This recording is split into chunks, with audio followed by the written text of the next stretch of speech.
Welcome to Conversations with Toy, a blogcast tackling life one episode at a time. This is the time to air out life's craziest moments. This space is all about speaking about life's hang-ups and ways in which we can leave better than when we started. Topics are all about ways we can find space to be better in life, love, mental space, and health.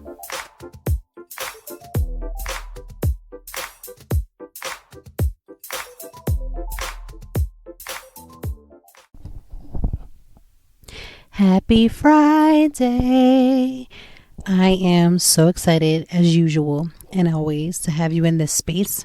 If this is your first time tuning into Conversations with Toy, remember that this is always going to be a safe space for us to talk about all kinds of things that may or may not be taboo. We talk about mental health, we talk about self-care, we talk about living with intention.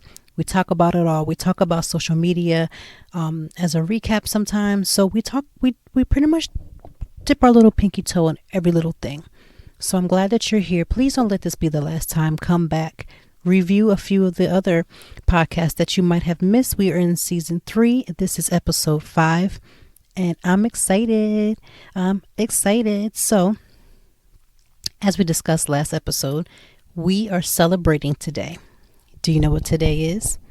It's my Philadelphia anniversary.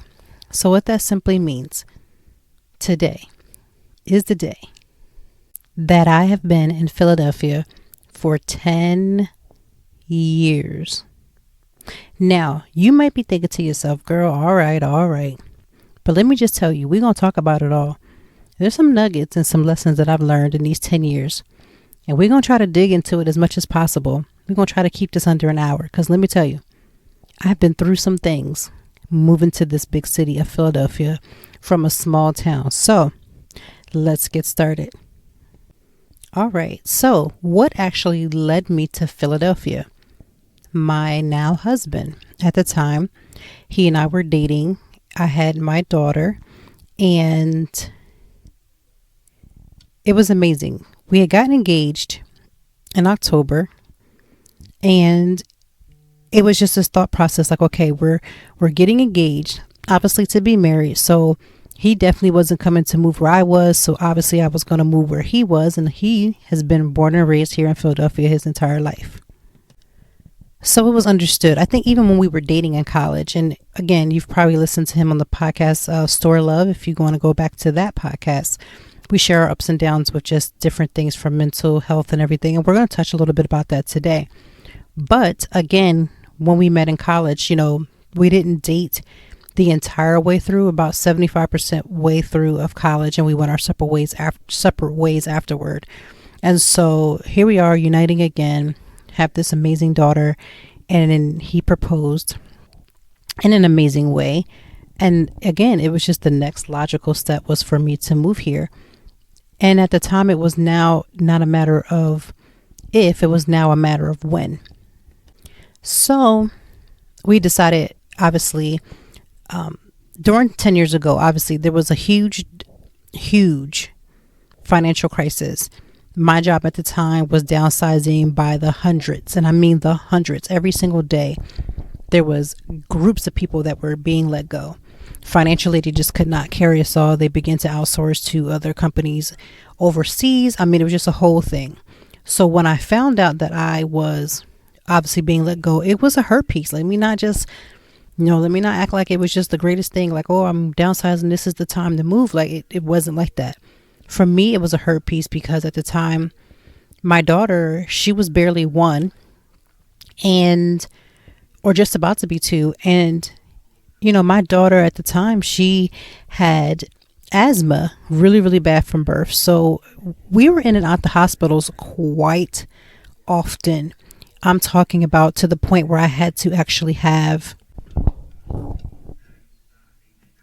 so I would have to have clothes, like a whole suitcase of clothes packed in the trunk.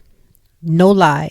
Every single time I went to the hospital, I just would replenish the bag because I learned in the beginning when we would go to the hospital a few times a week. Now, granted, that was in addition to going to her doctor. So we weren't just jumping off going to the hospital just because I was a new mom and scared. It had nothing to do with that. As a new mom, I knew to outsource to her pediatrician. And then from there, they were sending us straight to the hospital. And every time, I want to say about 98% of the time, they would take us from the doctors. If I went into that hospital, 98% of the time she was being kept. So how was I navigating this space with this new baby and she's sick? Well, a large part of that was I had a great support system. I had a best friend that would come and she would take, her and her husband, who happens to be my cousin, would take turns basically getting my child. Or somebody would stay at the hospital so I can work a shift. Or I had another cousin who would, he would literally get off of work at third shift and go sit at the hospital in the daytime, sometimes until I even got off of work. And this was my life for weeks, months, over a year. Really, to be honest with you, even over about 2 to 3 years. So to my surprise, when I was, a part of the downsizing, it broke my heart because I thought to myself, my God, what am I going to do? How am I going to feed this baby? How am I going to take care of her? Her medication alone, even with the best of insurance, was super high. Like, it was super high.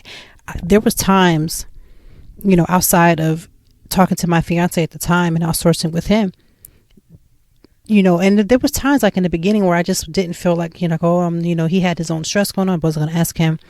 However, we worked together to make it happen. And here I am moving to Philadelphia now that I've, everything downsized. I was like, okay, well, I don't have this job stopping me from moving to Philadelphia. So I might as well go ahead and make that move right now. So the move it happened. I was excited and just grateful. Like, yes, this is great. We're going to have our family in one house, under one roof. But there was a kicker. There was several kickers. One of the biggest kickers that we soon discovered, 2 days after I moved everything in, 2 days, 48 hours after I moved in, I started feeling really sick. And guess what? I was pregnant with baby number 2. So let me just say this for women. Neither one of the children were like traditionally planned. However, one thing I will say is that I didn't do enough to take care of myself, to make sure that I took care of my body, to make sure that I wasn't ready to have that second child. So nonetheless, not that it was all on me, but just to take my full responsibility of that, here comes baby number 2. And I was like in complete and utter shock. So we're moving 48 hours after we moved in. We have a new baby. Now, to some people, this may be the first time you're hearing this, but for plenty of my readers who follow me on my blog at www.toytime.org, know that when I first moved to Philadelphia, we moved in with my mother-in-law. And that was a very interesting situation. Now, we never told anybody, or we may have told like extremely few people, that we had a 5-year plan. And in this 5-year plan, we were going to make sure that all of our debts were taken care of, so that once we moved into a home after we got married, we would just have this foundation would be completely secure. And this was the plan.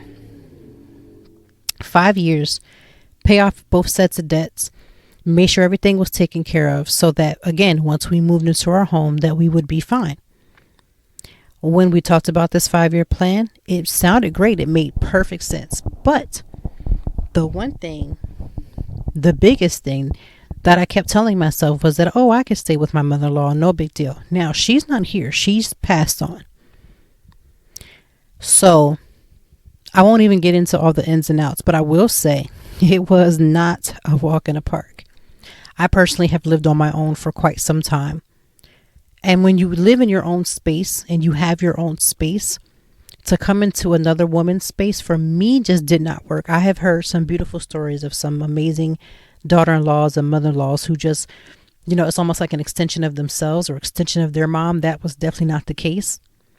And so moving here was not the best idea. And I won't say necessarily moving here. I would say moving in with my mother-in-law was not the best of ideas.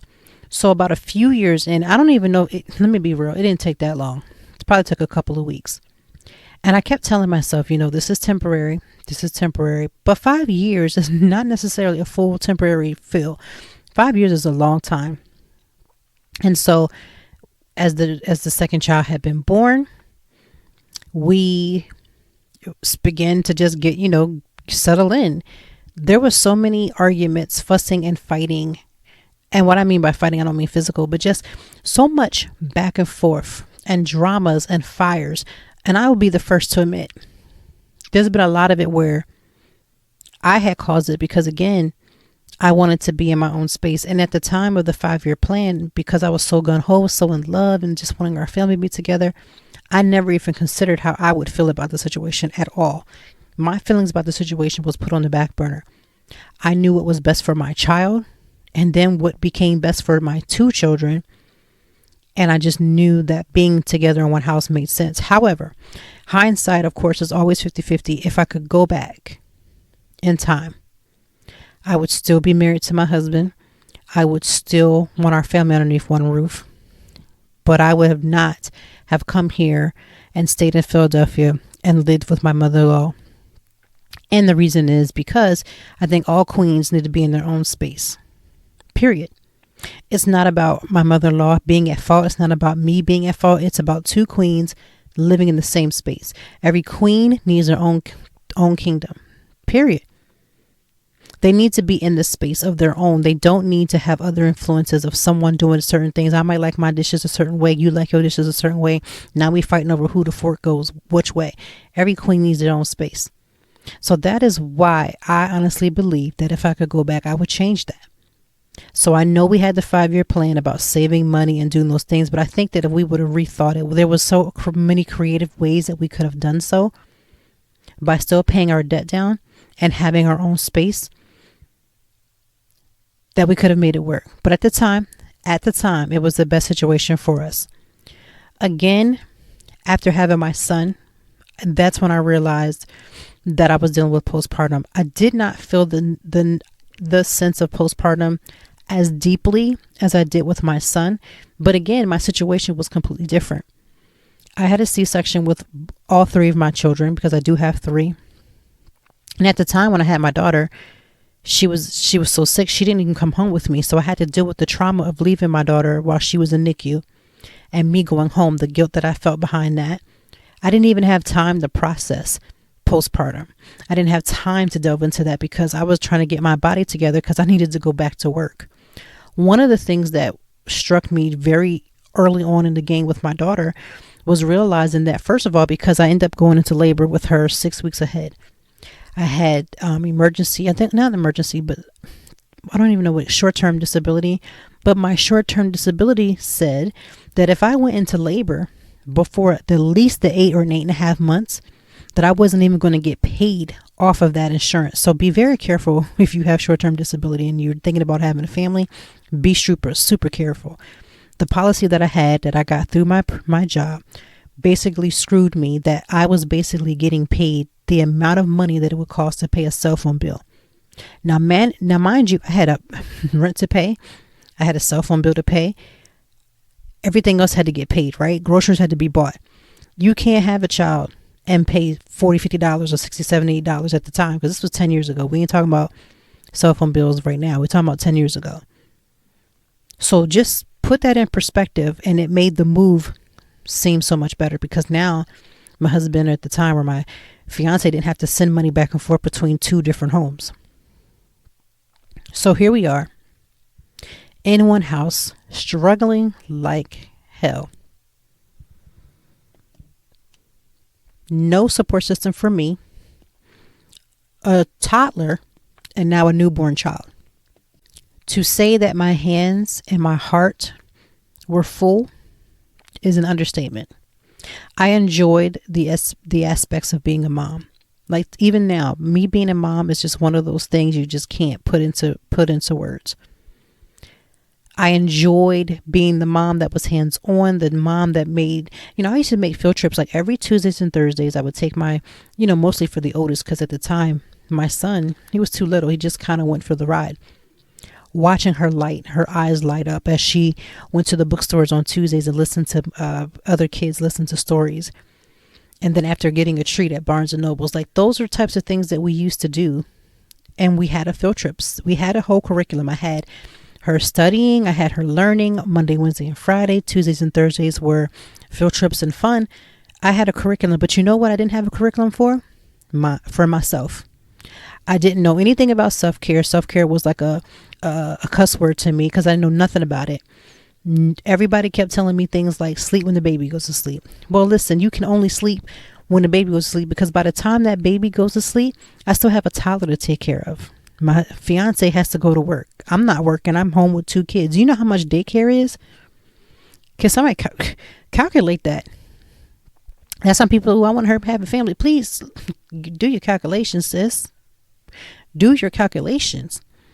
It's not cheap to put a newborn or even a 2-month-old child in nobody's daycare. If your child is under 1 year old, you pretty much paying mortgages at this point.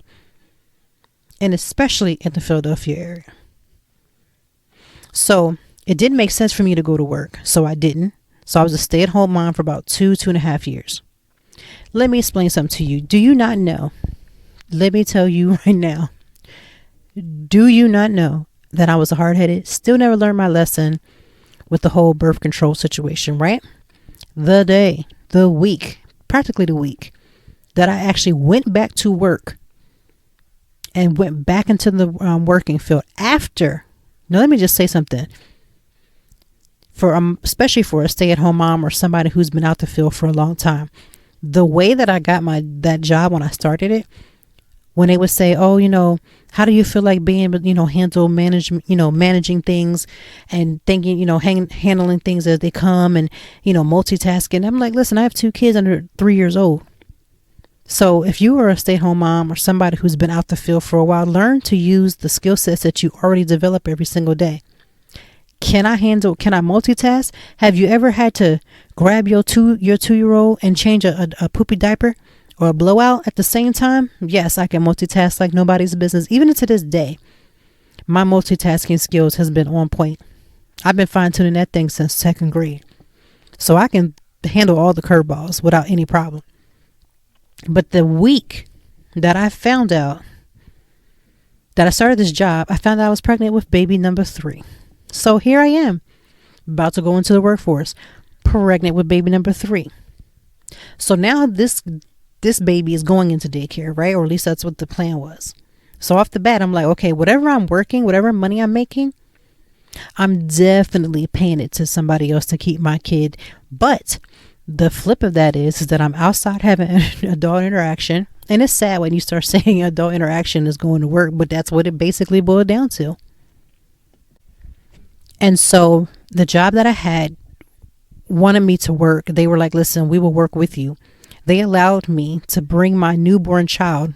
Now, granted, she was maybe a couple of weeks old, to work after I had, again, C-section. So she's about 2 months. So they allowed me to bring her to work every single day.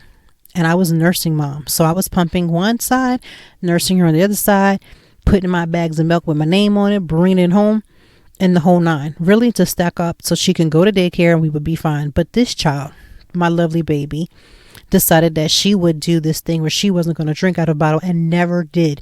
Never drank out of a bottle. She would not go to my husband. She would stay on me 24/7, and she did not want me to go anywhere. So there was no leaving this particular child home. There was no leaving this particular child in daycare, because when I did attempt to put her into daycare, I had to leave that job that I was only there for less than a year. I had to leave it altogether because I could not, the doctors couldn't get her. I had lactation consultant. Nobody can get this child to go to a bottle. So I became the bottle, the pacifier, the everything. And that takes a stress and strain on you. But I was dealing with this postpartum with my son. Let's go back. And I remember having this really manic episode happen. And I talked about this on the podcast before, where I was in here like almost having like an outer body experience, like screaming, yelling, talking about calling the police on my fiance. I'm just literally out of it. And I don't even know, that's more like postpartum psychosis, but whatever the case, it was bad. So I had to go finally get some help, get some therapy, get myself together, and get my self-care. But the lessons that I learned on the law of this, first of all, I wasn't received well from some people who had started seeing the changes that I was going through with postpartum. That's number one. Number two, the friends and the family that stuck by me, and a lot of people didn't even know. Like, some people are hearing this for the very first time, are like, oh my God, yes, this was happening in this 10 years of me living here in Philadelphia. And the blog was really started after my treatment. My therapist thought that I needed to get something that was just for me and something that was creative and something that had to do with writing. Blogging just made sense. In that, the stress that I placed upon my family, and when I say my family, I specifically mean my husband, because in between this point, we done got married, we had this third baby, I went back to work, basically working to pay somebody else to keep my kids. It wasn't until a few years ago when I realized, like, I need to work a part-time job and bank all that money while the kids are in school or whatever the case may be, or I need to work at night. And that's what I would start doing. So that's when I would be hustling, working at night, blogging a day, working at night to make a couple extra dollars, and literally just doing whatever I needed to do. In this 10 years, I learned about myself, and I learned to make new friends. And I learned that although my husband is an amazing man, and although he is an amazing father, in order for me to survive and to thrive, it cannot be just specifically about him. And my life could not rotate around my kids. Although I'm a dynamic mother, right?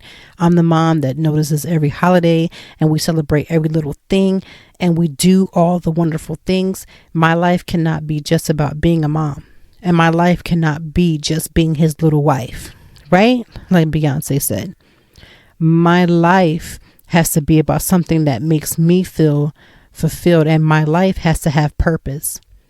The blog literally gives me that purpose. The podcast gives me that purpose. And in those things, I had to reach out of myself and not be afraid to come into Philadelphia and socialize, right? As I started having social anxiety after college, I want to say 2 years after college, I don't have no idea where it came from. Let me tell you something. And my college friends listen to my podcast all the time. I was the life of the party. I'm here to party. I'm ready to dance, get a little couple drinks. I'm here for it all, right? I never had any problem making friends. Whether I knew you in the room, I could come up and speak to you. I just never had that problem. So I don't know where the social anxiety just all of a sudden popped out, but it came. And I honestly believe a lot of it was going back home right after college and not having the thought process of moving away from my town. Let me just say, I love my small town where I'm from, but I should have went and outsourced myself, because coming back home made more damage. Because again, after living on your own and then having to come, not necessarily back home to my parents, but just having to come back into this small town, having my own small-mindedness, because not everybody that lives in a small town is small-minded. But when you are small-minded living in a small town, then you live like that, and it's just not a good look.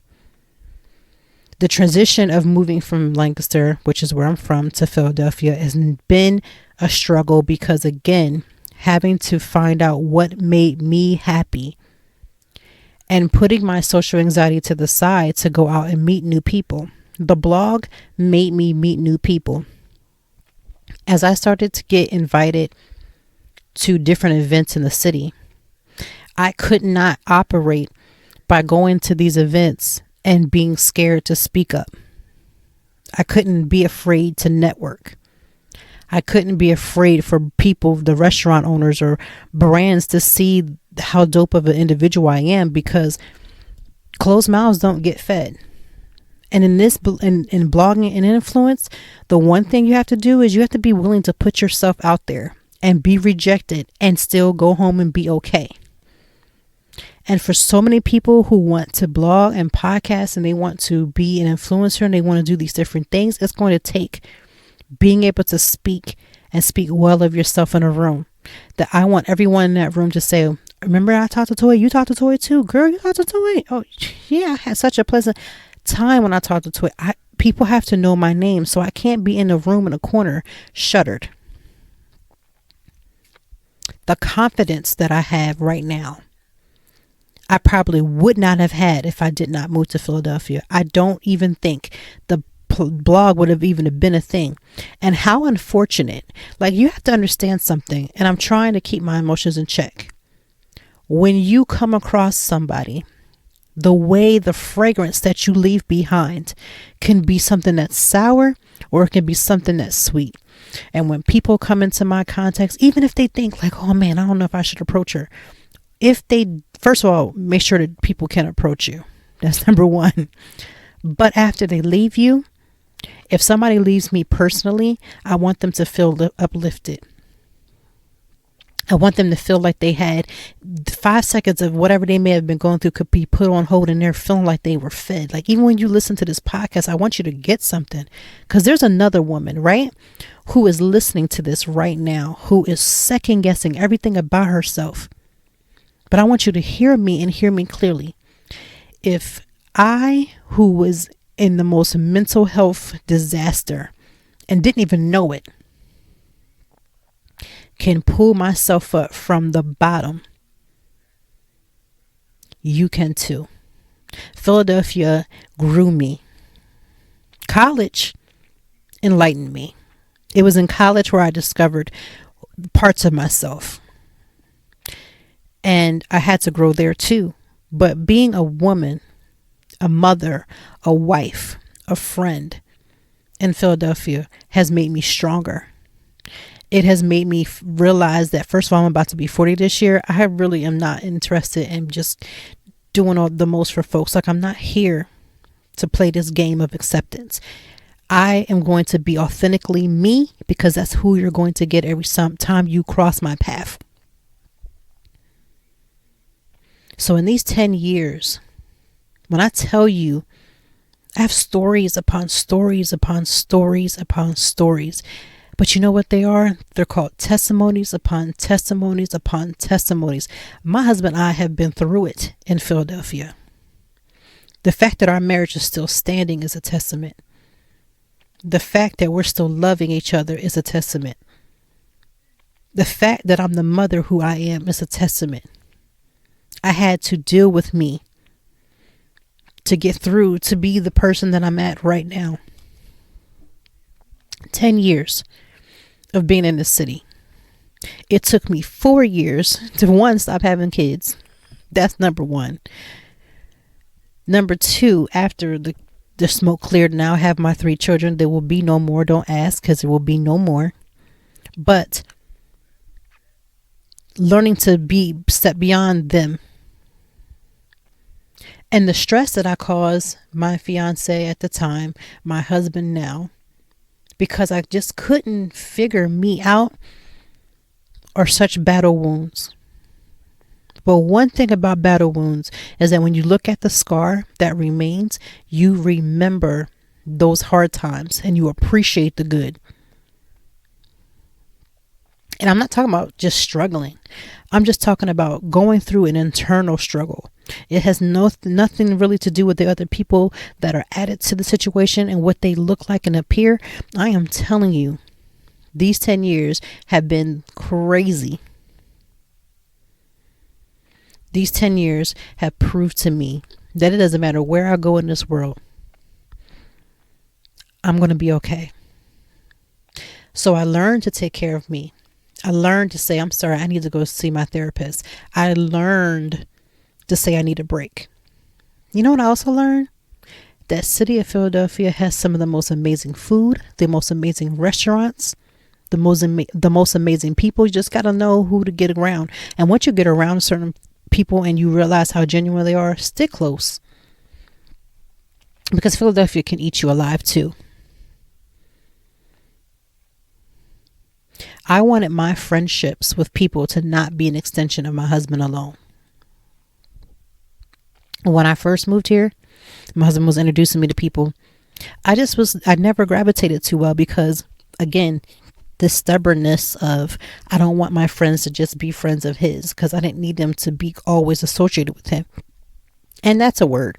Don't have all your friends be just a part of your spouse, because if something happens to that spouse, your friendships leave. That's just the truth. But you could still take the situation and flip that and then outsource all through different networks of people. But when your mind is not right, when you're dealing with things that you haven't dealt with, like with the postpartum, like with the mental health, who had time to worry about a friend? These 10 years have meant the absolute world to me. The last, I want to say 3 years. 3 years. I have to shout out Adversa PR. And I know he is the type of person that probably wouldn't want this whole big flack. And people just think, that you call up certain PR and you just want to get into places. That was never my case. I genuinely just wanted to build relationships with people and meet new people. I had no idea that one relationship could open my life to so many different things. You have no idea the amount of people that will come into contact that I've met through Adversa PR, who I have now had relationships with, that I can send an email and support them in any type of way, and they can support me back. Because when I go to things in the city, I make sure, again, that when people encounter me, it matters that they remember who I am.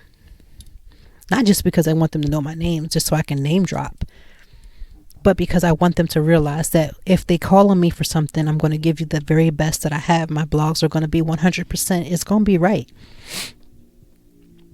So I have to shout out Adversa PR. I probably have not seen the city in any dynamic way like I've learned by sticking close to Adversa PR.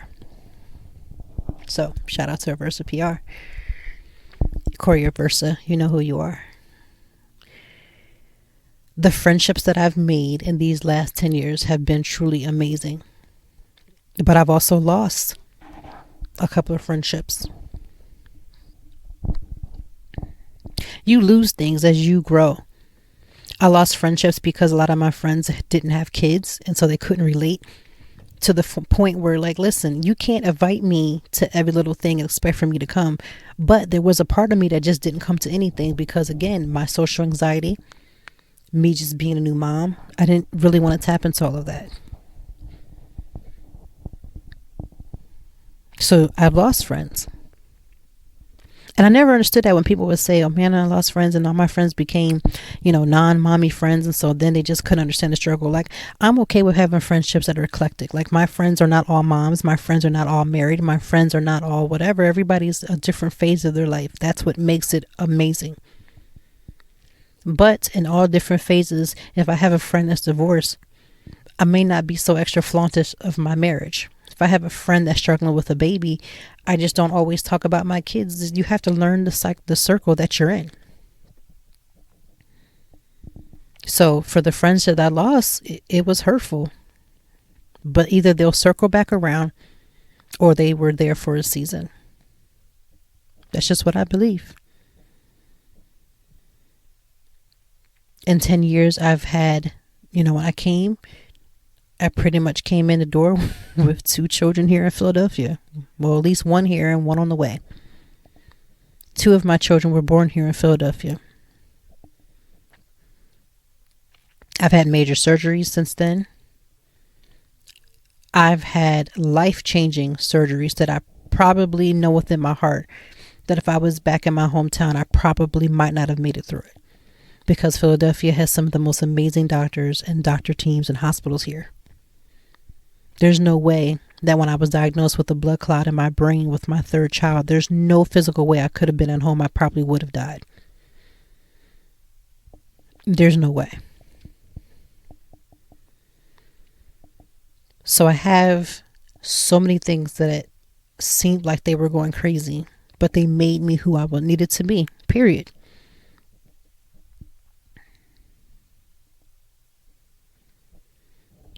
And one thing that I've learned was to make my own situation, how to turn some things around, how to lean more back into myself, to trust my instinct.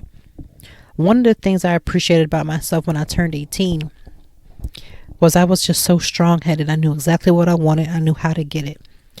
And then along the lines, after just the drama that I've ensued back in college and just, everything after that, it broke me a little bit. Like, it melted this part of me that I had already made up in my mind. This overachiever, this person had to get straight A's, this person who had everything in its place, perfection, perfection, perfection. It melted all of that. And there was some years when I used to be like, oh my gosh, I wish I could go back. But now I realize none of that was necessary.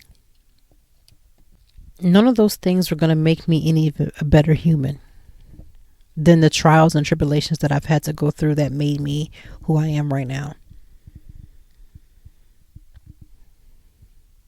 I am a better human, a better person just from listening and going through the things that I went through and then learning the lessons, learning them, applying them, walking them every single day. When I was trying to get back into the working field after having my two children, my two children in the beginning, that rejection of hearing no, or I was like, I've heard people say, oh, you're too qualified. I'm like, I'm too qualified? That's a thing? I was always used to going into an interview, killing it, walking out the door, and leaving. Job in hand.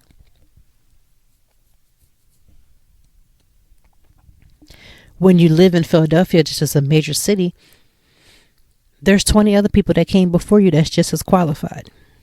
So the application pool was stronger. And it was hard. It was hard being rejected and hearing the words no. But no is such a great thing. It doesn't feel good, never does, but it always works itself out. That's why when a brand tells me no now, it's fine. Right? Even the ones there's been brand deals that I really, really wanted and was like, no, I'm like, okay, well, what do I got to do? And you know what I've learned? This is something I learned in college too, that I apply every single time. If a brand tells me no, that they aren't ready to work with me, they don't see whatever it is that they are not seeing, or they don't have the budget, I always circle back and ask them pointers that would make me even more presentable. Counter the offer that they may have had because their budget may not be as high. So counter the offer. But no is not final. It's not always final. And if it's not something that's for me, I don't want just anything, right? But I didn't know that. Back when I was trying to get back into the working field after being out for like 2-3 years, I just wanted to work. And I just wanted to make sure I was around some adults.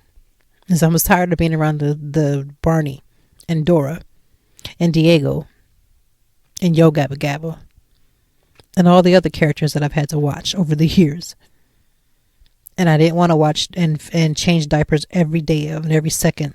I wanted that break, right? And you know what's funny? Because my husband listens to the podcast as well.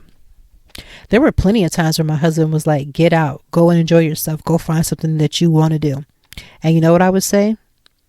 No, it's okay.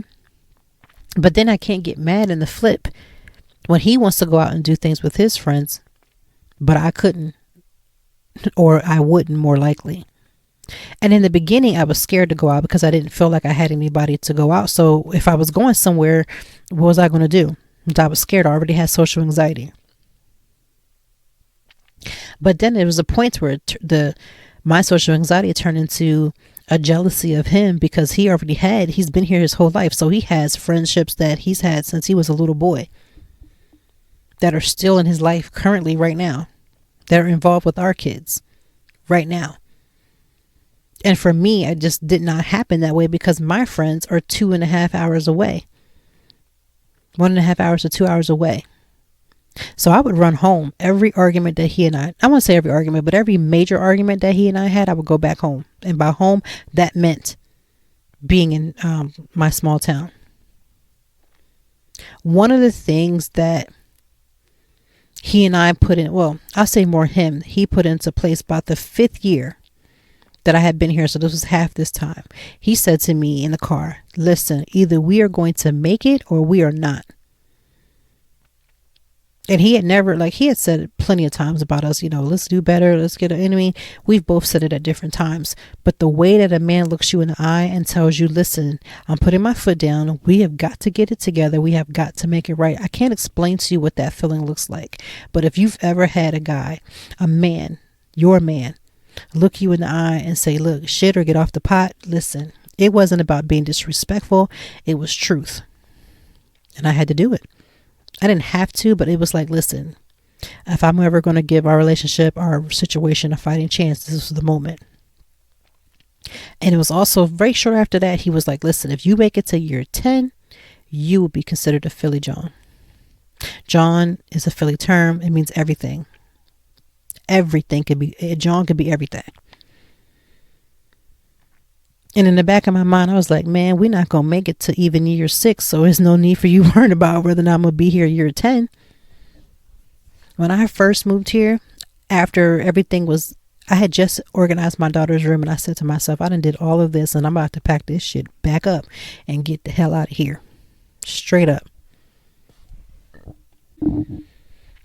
And so feeling that after 2 weeks versus now being here year 10, totally night and day. Nobody could have told me I was going to make it this long. So he told me that if I got to year 10, that I would be considered a Philly Jawn. And let me just say, I'm a Philly Jawn because I've made it to 10 years and we're here. He has all these surprises set up for today. So I can't wait to see what that looks like. And definitely having a glass of wine, maybe even 2 tonight. Just excited. The pure excitement of knowing that I stuck something out, that I learned to take care of myself, that I've learned to get out here and make some new friends, and that I'm out here socializing with other people. I can't even tell you. I was not that same woman when I first moved here. Nowhere near it. That girl did not exist. That woman did not exist under no circumstances. And so this is true celebration. Because it's all about learning to thrive. Not survive, but to thrive. I didn't want to survive. I think in the first couple of years I was surviving. Then I realized I didn't want to survive. I wanted to thrive. That's when that 5-year hit. And I was like, listen, we got to get on to do better. And ASAP. The one thing that my husband and I have learned to do is to celebrate the big things as well as the small things. And that has helped our relationship and our marriage. And us as individuals. Celebrating every win. Because we've had some losses. So this is a huge win. As a couple, this is a huge win for me as an individual. Because more for me as an individual than anything.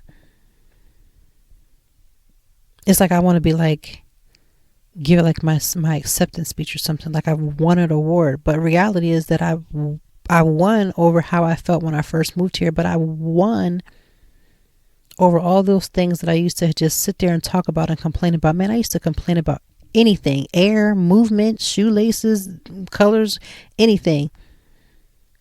Anything and everything. Do you know how draining of a person I was to be around me, to have that much negativity in your life and then expect other people to not point out how negative you are, just to walk in that negativity some more? That's got to be the most ridiculous and asinine thing I've ever heard of. But that's where I was. People don't realize, like, if you follow me on my personal Facebook, I do have Toy Time as a business one too. But people wonder why I used to talk about the national holidays every single day. One of the biggest things was to look forward to have something to celebrate and to remove myself from a negative mindset to a positive. And that does not happen overnight. I don't care what people say. You don't wake up one day like Mary Poppins after you've been living like the gremlin forever. It just doesn't work out that way. So now that I'm able to see life and enjoy life and experience life, I am always looking forward to what's the next thing to celebrate. Like today is National Puzzle Day. I may go in this house and look for one of these puzzles that my kids haven't taken all the pieces and done something to it and put one together because it's National Puzzle Day. Why not? I could flip that and say, grab the pieces of your life and put your puzzle back together. That's a blog. But either way, I am super proud of this huge accomplishment. 10 years in Philadelphia. Now I can consider myself a Philly Jawn. I might not even start saying that I'm from such and such. I might start saying I'm from Philly because it's been 10 years now. Like, it don't get no better than that. And I'm so blessed beyond measures to really to just push through and learn everything that I could learn and to really just push past myself and just to be thriving. Like, people were asking me where should they go and do certain things. Well, one, because I'm always everywhere. And number two, I'm always blogging about it. But the third is that, listen, I'm actually a place. You should really come and see me about some things. I probably know some people. And that feels good. Because that's not the LaToya that I know 10 years ago. Funny story. I had my own car, obviously, when I first moved here. Do you know how many times I let my car sit? And I would sit in my house waiting for my fiance to get home to take me somewhere that I had a car I could have went. That's how bad and deep the anxiety was. Like, how do you have a car that has gas, that can drive, that's in perfect condition, and you literally sit in the house with these two kids and you wait for somebody to come and take you? It took me about 3 months before I'd actually start driving. No lie. 3 months. That's how strong this anxiety was on me. 3 months. Now I could drive from here back home to my hometown without any problems. I can go 1,001 ways with or without a GPS. And I knew it, whatever road I can get on, I can always get off. Got to Philadelphia and was like, nope, not driving. Everybody drives crazy. They drive too fast. Nobody stops at stoplights. Nobody stops at the stop signs. I don't want no parts of that. I'm going to sit right here. And when my husband gets home, my fiance at the time gets home, I'll have him run me to the store. I'll have him run me to the hair salon. I'll have him run me to the nail salon. I'll have him take me to go do this with the kids. That's not healthy. None of that. Sitting around waiting for somebody to do something that you know good and darn well they don't want to do makes no sense. So when I hear people say, oh, I can't go anywhere because my husband didn't take me, like, I understand how that feels because I've done it. But then the flip of it is that I can't sit at home waiting 24/7 until they get there. That's crazy. At least to me. So yeah, learning to get in my actual car and just go wherever I need to go to is important. It's important to get out and get fresh air. It's important to take care of yourself. It's important to know who you are. And then once you figure out or start the process of figuring out, stop adjusting yourself to every little person that comes around. Like, you're not a chameleon, you're a person.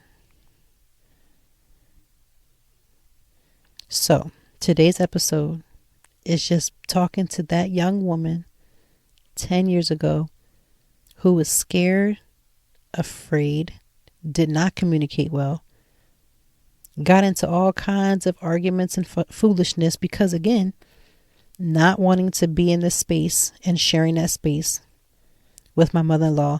The best thing that ever happened, though, and I will say this, and I said this to my husband, we talk about this all the time, but let me publicly say, one of the things that came out of the whole situation with me staying with my mother-in-law without even knowing it is that my mother-in-law has been gone for almost 4 years.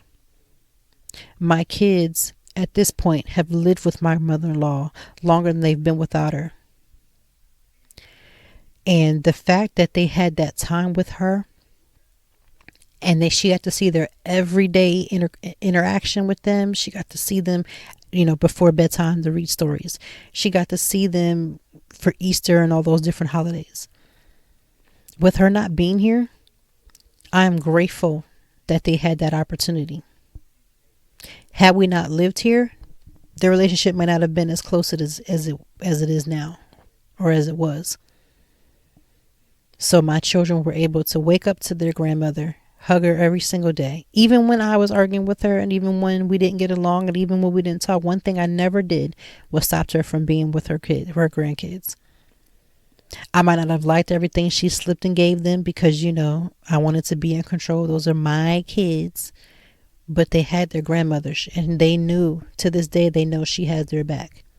My youngest has been drawing stories of her. She was young. She was about too young to probably even fully grasp the love that she had for her, like my older two kids. But she's been writing and drawing pictures. And it's amazing how her memory, when you think that they're too young to remember something, but she remembers certain things that I didn't. I knew I remember because I was there. I'm older, but I didn't think she would know, but she drew it exactly how it was. So that's the one thing that I am grateful that I can honestly say that at least happened. It happened in spite of me, that the kids were able to have that one-on-one time with her for the small amount of time that they had with her. And I'm so grateful. Like, to think about her not being here, and then in addition to her not having that moment, would be more heartbreaking. So who knew but God that all had to work out that way? So 10 years today, all day celebrating. Can't wait to see what my husband has got and done and we're going to do today. And it's going to be an amazing day.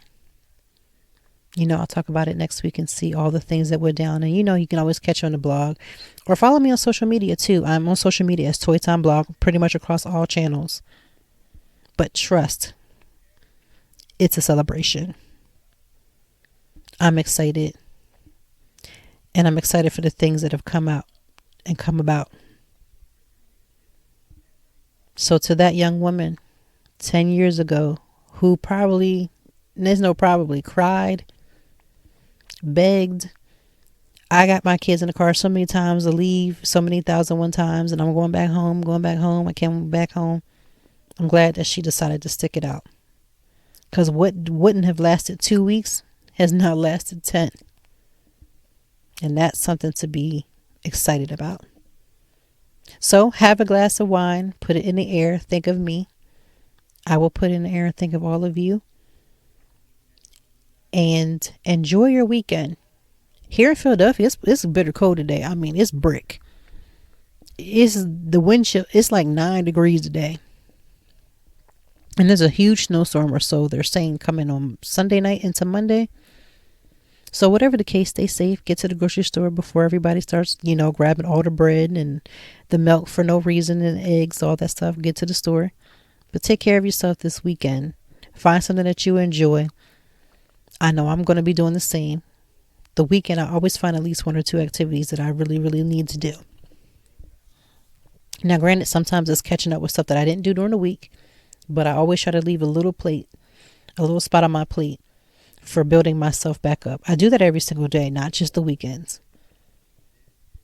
So have yourself a great weekend and have yourself an extremely safe, warm week next week. And as warm as you can possibly get it. We will be back next week with episode number 6. I think, number 6. And if you didn't get a chance, I'm going to put it at the comment section. But I did a bonus episode with Renea Brown. And she is such an amazing young lady. She knew at the age of 8 years old that she was going to be an actress. And she has been doing everything that she can to do just that.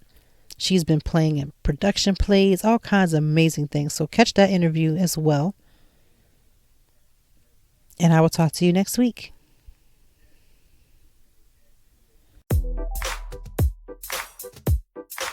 Thank you as always for joining me. And I know that even in the deepest or joyful conversations, that there's something we can learn and apply. Until next time, I hope that you are doing better. If not, we will be back to talk some more and handle it. Peace to you and yours. Stay grounded.